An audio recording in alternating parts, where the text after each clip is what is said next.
არქის საინფორმაციო სამსახური განაგრძობს პირდაპირ ეთერში მუშაობას. ეს არის ახალი ფორმატზე სოფო ჩაკვეტაძესთან ერთად გამარჯობათ. დაფიცვის მეოთხე დღე თბილისში დაფიცული მიკროავტობუსების მძღოლები ქალაქის მერიასთან იკრიბებიან. ისინი მუნიციპალიტეტისგან რამდენიმე პირობის დაკმაყოფილებას ითხოვენ. მათ შორისაა გეგმის შემცირება და ინდმეწარმის სტატუსის მოხსნა, თუმცა ქალაქის მერიამ ამ დრომდე მხოლოდ ერთი მოთხოვნა დააკმაყოფილა სამსახურში აღადრინა გათავისუფლებული მძღოლები. მე შეგახსენებთ, მიკროავტობუსების მძღოლები პარასკევს დაიფიცნენ. თამარ გოგრესაშვილი აშუქებს მძღოლების არქივს. მას ახლა პირდაპირ ეთერში ჩავთავთ. თამარ, კონკრეტულად რას გეგმავენ დღეს დაფიცულები? დაფიცვის მეოთხე დღეს მიკროავტობუსების მძღოლები თბილისის მერიასთან დილიდან შეიკრიბნენ. მათი მოთხოვნები უცვლელია. მძღოლები მოითხოვენ გაუქმდეს ინდმეწარმის სტატუსი, ასევე სამსახურში აღადგინონ გათავისუფლებული მძღოლები, შემცირდეს მგზავრობისა და გეგმიური გადასახადი. მათი ერთ-ერთი ძირითადი მოთხოვნა აგრეთვე არის ის, რომ თავად შეარჩიონ ის ცენტრები, სადაც მოხდება ტრანსპორტის გეგმიური ტექნიკური დათვალიერება. დღევანდელ აქციაზე მძღოლებმა ერთ-ერთ ძირითად მოთხოვნა დააყენეს იმ ტენდერის შედეგების გაუქმება, რომლის მიხედვითაც გამარჯვებულად გამოცხადდა კომპანია თბილისის მიკროავტობუსი.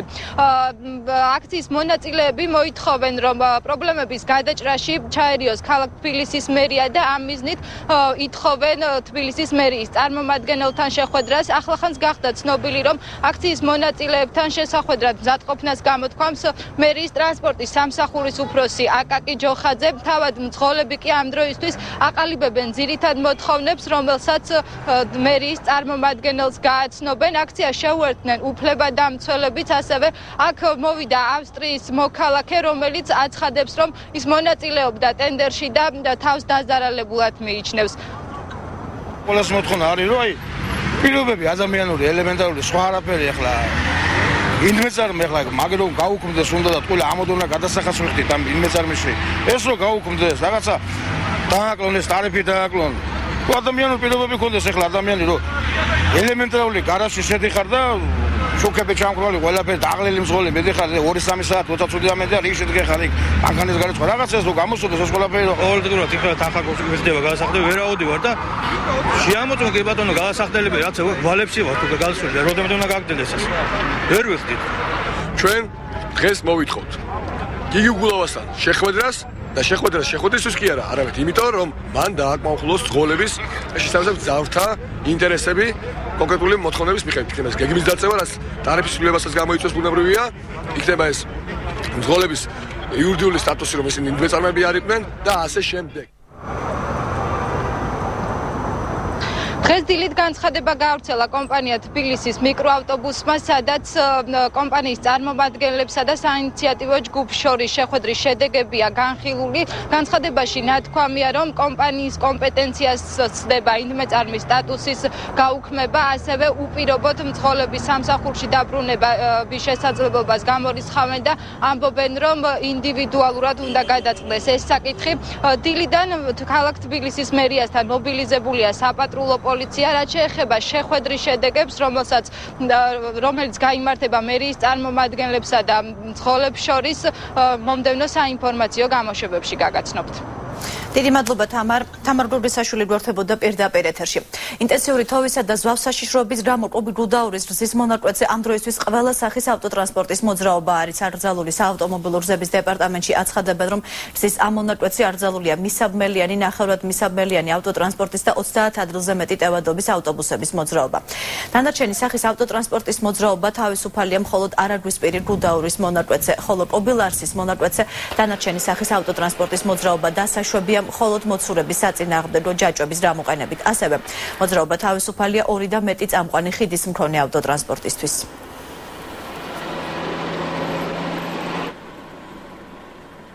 ამჟამად შეზღუდვებია გუდაური კობის მონაკვეთზე ზვავსაშიშროებასთან დაკავშირებით აკრძალული ქონდა მექანიზმების შესვლა რო ემუშავა და გაწმენდით სამუშაოები ჩაგვეტარებინათ. დაახლოებით 1 საათის უკან უკვე დაგვთესნება, მექანიზმები მობილიზებულია, მუშაობენ და უახლოეს ხანში გაიხსნება.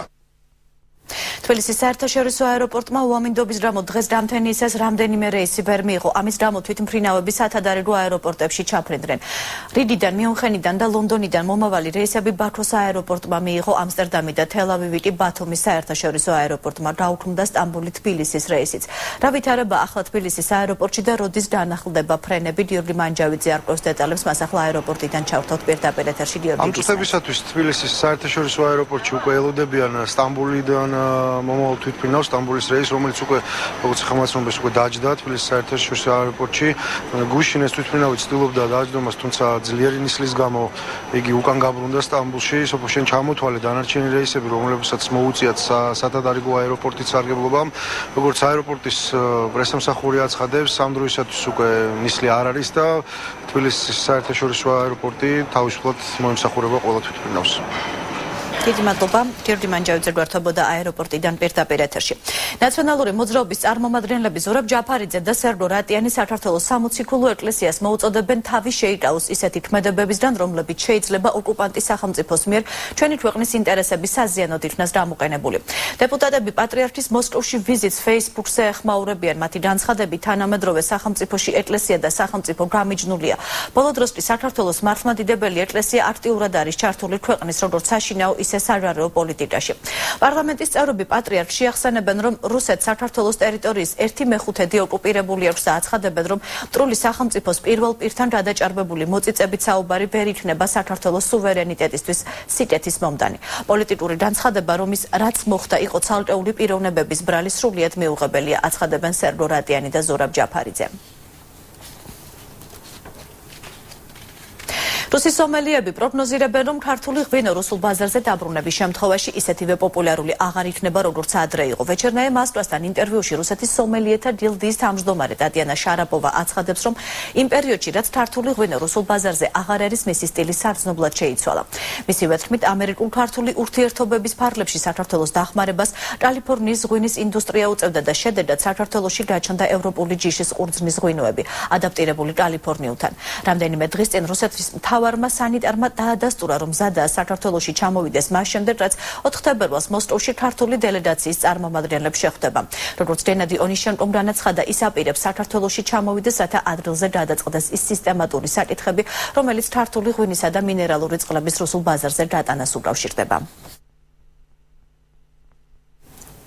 ირაკლი ოქროაშვილის მორიდის სასამართლო პროცესი სასამართლო დღეს მის მიმართ დარჩენილ ერთ ბრალდებაზე სამსახურებრივი გულგრილობის საქმეზე იმსჯელებს. შესაბამისი გადაწყვეტილება მოსამართლემ 23 იანვარს საქალაქო სასამართლოში გამართული პროცესის შემდეგ მიიღო. ოქროაშვილს აღნიშნულ საქმეში ბრალი თავდაცვის მინისტრობის დროს სახელმწიფოსთვის ფუჭი ვაზნების შეძენა შეედება და დღეს სწორედ აღნიშნული ვაზნების ნივთმტკიცებების სახით გამოკვლევა უფლისციხის სამხედრო ბაზაზე იგეგმება. საქმეზე ნივთმტკიცებად 63 მილიონი ვაზნაა ცნობილი და მათი ადრილზე დათვალიერება დაცვის მხარის ინიციატივით მოხდება. საქართველოში დაბრუნებისას ყოფილ თავდაცვის მინისტრს ბრალი 4 ეპიზოდში ედებოდა, 3 ბრალდება მას პროკურატურა მოუხსნა, ოქროაშვილი კი რირაო საფუძველზე პატიმრობიდან გათავისუფლდა.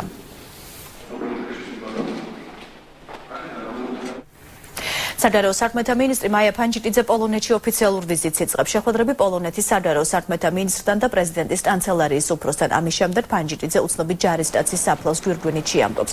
შუა დღისთვის კი ის შეხვედრებს პოლონეთის სეიმისა და სენატის ხელმძღვანელ პირებთან გამართავს. საგარეო საქმეთა მინისტრი პოლონელ კოლეგასაც შეხვდება, რის შემდეგაც მათი ერთობლივი პრესკონფერენციაა დაგეგმილი. ორ ქვეყანას შორის ურთიერთობები და საქართველოს ევროატლანტიკურ სტრუქტურებში ინტეგრაცია შეხვედრებზე ძირითადი განსახილველი თემა იქნება. ვიზიტის ფარგლებში მაია ფანჯიტიძე პოლონეთის საზოგადოებრივი მაუწყებლის ერთ-ერთ გადაცემაშიც მიიღებს მონაწილეობას. მერიის მიერ იპოდრომის ტერიტორიაზე ხეების დაჩეხვასთან დაკავშირებით გამოძიება უკვე დაწყებული. ამის შესახებ ინფორმაციას უფლებადამცველთა გაერთიანება ავრცელებს. ორგანიზაციის თავმჯდომარე ნიკოლოზ მჟავანაძე შინაგან საქმეთა სამინისტროს ვაჭრ საბურთალოს სამმართველოს ახსნა განმარტებითი ჩვენება უკვე მისცა. სამართალდამცველებმა მასალები გამოითხოვეს ტერიტორიის მფლობელ შპს ინვესტ კაპიტალისგანაც. თბილისის მერიის კეთილმოწყობის სამსახურმა 2010 წლის ივლისში იპოდრომის ტერიტორიაზე რამდენიმე ათეული ხემოჭრა რძის დაყვანის მიზნით, რაც უფლებადამცველთა შეფასებით ეკოლოგიური დანაშაული და საკუთრების უფლების დარღვევა იყო. შესაძლებელი იყო იპოდრომზე მაგისტრალის გაკეთება ისე რომ არ დაზიანებული იყო ეკოსისტემა, ანუ საბურთალოს ქუჩით გაყვანილი იყო გზები, მაგრამ ეს არ მოხერხდა იმიტომ, რომ ინვესტ კაპიტალი, რომელიც ფლობს ტერიტორიას იპოდრომზე, შედის ქართულ ჯგუფში და ქართულ ჯგუფი კი კარგად მოგიხსენებათ ასოცირებულია ბიძინა ივანიშვილთან და სწორედ ამის გამო მოხდა შუა ტერიტორიაზე გაჭრა გზისა, რითაც მოიჭრა ასეულობით ძირი ნაძვი. კახეთის წითელი დაზარალებულ მოსახლეობაზე ფულადი კომპენსაციების დაცემა გრძელდება სხვა დღეებისგან განსხვავებით ბან ქართუს თელავის ფილიალში დღეს მოსახლეობის ნაკადი სიმცირეა. ფულად ანაზღაურებას დილიდან უშედეგოდ ელოდებოდა სოფელ კურდღელაურის მკვიდრი ავთანდილ ჩარეთიშვილი მისი თქმით, მიუხედავად იმისა, რომ წითელი დაზარალებულია საკუთარი თავის სიაში მაინც ვერ აღმოაჩინა. მეცხრე არხის ინფორმაციით, ბანკის წინ დამატებითი სიები დღის მეორე ნახევარში გამოიკრება ბოლო მონაცემებით რეგიონში მოსახლეობაზე დაცემულმა თანხის საერთო მოცულობა 11 მილიონ ლარს გადააჭარბა. დაგვიზიანდა ორივე ნახი, შერეული ხეხილი მქონდა, სიმინდი, პამიდორი და 2200 ლარი არის. ზარალი ძალიან ბევრი არის, გენაცვალე, იმიტომ რომ წლობით უკან დაგვწია. მაგრამ რომ მიტყვიან სხვა წელიწადს სეტყვაც მოსულა ის, მაგრამ კაპიკი არ აგვიღია. ასე რომ კმაყოფილები ვართ და დამიზიანდა გექტარი და 60 მიასები. და ავიღე 9000. სიაში არა ვარ, კაცო. გადმოსატანიო სოფლის პრობლემების სამინისტროდანაო. სიებიო, მოსასვლელიო. მოვაო, რა ვიცი. რასი ხოთ და რამდენი დაგიზიანდა? ბევრი მაკვეთი. ნაკვეთი ვენახი, ფუტკარი, 20 ოჯახი. ფუტკარზე არ არისო. რატო არ ნაიღოს ფუტკარზე? საპროტესტო გამოსვლა თბილისში დღეს პედაგოგებმაც მოაწყოს 51 საჯარო სკოლის კოლექტივი თანამდებობიდან სკოლის დირექტორის მოხსნა საპროტესტებს. დავით ლაგულავამ, რომელიც სკოლას წლების განმავლობაში ხელმძღვანელობდა, განათლების სამინისტროს გადაწყვეტილებით ეს პოსტი დატოვა. საუბარია ფინანსურ დარღვევაზე, რის გამოც 51 სკოლას აუდიტი შეამოწმებს. სკოლაში კი პირად ანგარიშწორებაზე საუბრობენ და დამოუკიდებელი აუდიტის ჩატარებას ითხოვენ. ხმაური 51 საჯარო სკოლაში ამ წუთებშიც გრძელდება. სამეურვეო საბჭომ მივიღეთ გადაწყვეტილება, რომ მისთვის უფლებამოსილება არ შეგვეწყვეტა. ვთვლით, რომ აი ამ კომისიის დასკვნაში გაჟღერებული ხარვეზები სკოლაში ძირითადად აღმოფხრილია. თუმცა იმ დასკვნაში მაინც წერია, რომ ეს ხარვეზად დარჩა. ამ სკოლაში დადია ჩემი შვილიშვილები და ძალიან კმაყოფილი ვარ დღიდან მოსვლისა. იდეალური პირობებია შექმნილი იმისთვის, რომ ბავშვმა მიიღოს განათლება სწორი. მე ვფიქრობ, რომ ბატონი მინისტრი გიორგი მარგველაშვილი შესწომაშია შეყვანილი. მან ზუსტად არ იცის რეალურად რა ხდება სკოლაში. შიდა აუდიტის დასკვნა არის რბილად რო ვთქვათ არაკომპეტენტური, არაობიექტური და ტენდენციური და ამის სრული საფუძვლები გვაქვს ეს ვივარაუდოთ. თვითონ დასკვნაში მოცემული ფაქტებიც ძალიან ბევრი არასწორია და არ შესაბამება სინამდვილეს. ამ დროს სულ ეს იყო ახალი ამბებით ეთერში პირველზე ბრუნდებით, დაგვალოდეთ.